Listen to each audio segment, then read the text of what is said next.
Well, Darrell, let's start with somebody who's training with you this week or whatever with Tom Lockyer. Can you just explain what the situation is? Yeah, no problem at all.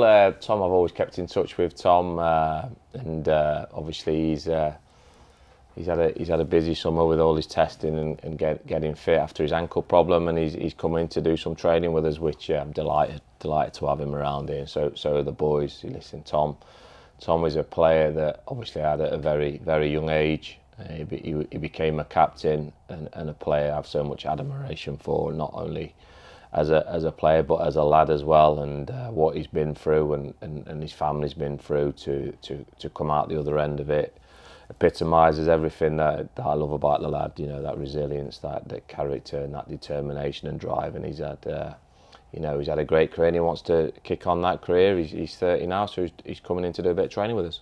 And is that very much just to see how it goes kind of thing, or well, you tell me what the thought is? Oh, what you'd like to know, Ed, wouldn't you? Yeah, exactly. Whatever we'd like to know. Listen, we'll see how things develop with stuff. But in the meantime, he's coming in, do a bit of training. Been great having him around the place. He hasn't changed one jota. He's a great lad, and we'll see how things develop. And he is one of those people. I think if you talk to the Rovers fans since your first spell, he's probably, if not the top, then in the top 2 or 3 of people that everybody just wishes him well. Yeah, I think top. I think you put him top. I always, obviously managed some good players in my time here, but I always thought Locks was going to be the one that made it potentially to the highest level, and his work, his effort, his desire, his application to win every single day in training, in matches, and winning at life. He's a lad that don't get beat, and he's he epitomises everything what the fans love about this football club as well. So I'm sure they're pleased to know that he's doing a bit of training with us as well. So that'll please our supporters, and like I said, we'll see how things develop. Yeah, absolutely. And if it just ends with being this, or however it ends, I think if you're looking for somebody in that dressing room to be the right kind of example, you're not going to get a better example of that. No, exactly. And he's someone everybody looks up to, doesn't he, for what he's been through in his life and the career he's had so far. But he wants to continue that journey, and we're helping him to get himself fit, get some training minutes into him, and we'll see where that takes us. Absolutely. So. Midweek, a nice win in the trophy, chance for a few players to get game time they haven't had a lot of. What did you see out of it? Was anybody really sort of push their case for you?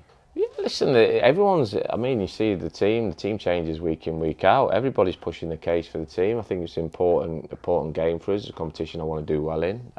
We got 90 minutes into Sots and Ryan Howley. We got 45 minutes into Steph, and I thought it was a decent performance. It was a game we dominated large spells on. Probably could have won it a little bit more comfortable. But testament to me medical team and the work that they've done with the players to get them through. Like Ryan and Sots, 90 minutes work. So the work they've been doing with the rehab and with Steph has got them to get competitive minutes, and everyone's pushing for that starting place Saturday. Yeah, and we know it's not been necessarily an easy start to the season in terms of injuries. You picked up a few more than you'd like, but all of a sudden, if they start to become available, then the bench is going to be a little bit stronger. Yeah, it's a whole season project. You're going to pick up injuries through the course of the season, and then it's rehabbing them right.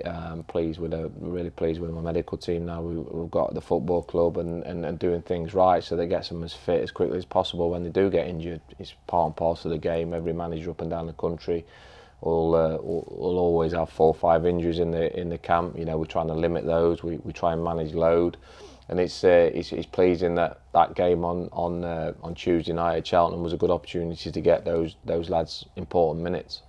Was it important to get? It's always important to win any match, isn't it? But after the frustrations of the weekend, to get straight back out there and get the positive result. You've got to win your next game, isn't it? I was disappointed with the second half on Saturday. I thought first half was tremendous.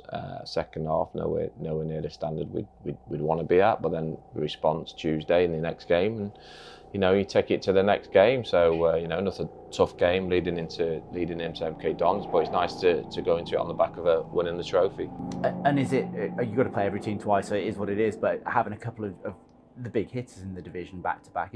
Is that good in that you kind of, you've tested yourself at the level at the weekend, now you've got to try and get that a little bit better? I think that I don't care who we're playing, with the greatest respect, with being respectful to the teams that we do play, the strengths and the weaknesses. Like I said to you before, it doesn't really matter. You've got to win a specific type of amount of games to be successful in this division, and that's our goal, to get to go and win the next game, to count those wins down, to try to be successful. MK Dons are a team that are obviously, everybody knows in the division that the financial capabilities. They've got a fantastic manager in Paul Warren and Richie Barker as assistant, two lads that I got on really well with and got a hell of a lot of time for.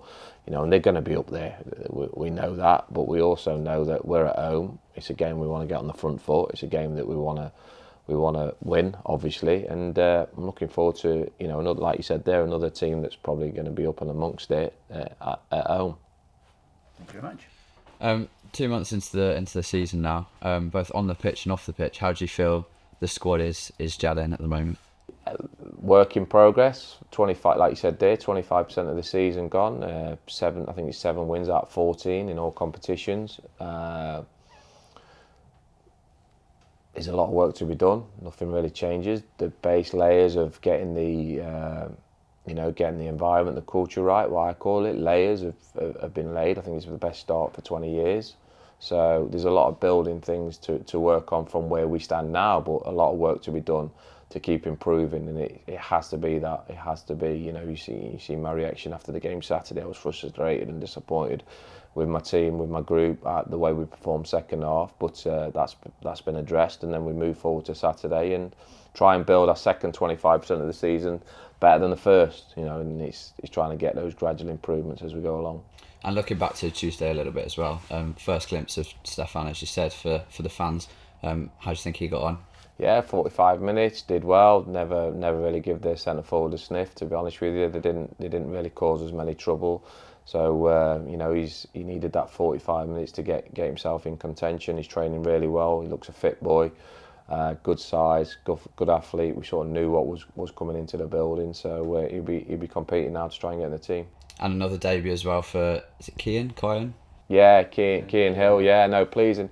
The academy. I think they felt a little bit disjointed over the last few years, but there's certainly more something that we've looked at and wanted to join up the academy a lot more. The boys will be doing 11v11 shape. The academy boys were the first team that are going to start the game Saturday this morning, for example. There was up on yesterday as well. So it's trying to align that and hopefully trying to get one or two of the academy players like Kian and that's it, and Tom English. There's been a few that's impressed in the training, and we'll try and push them forward when they're right.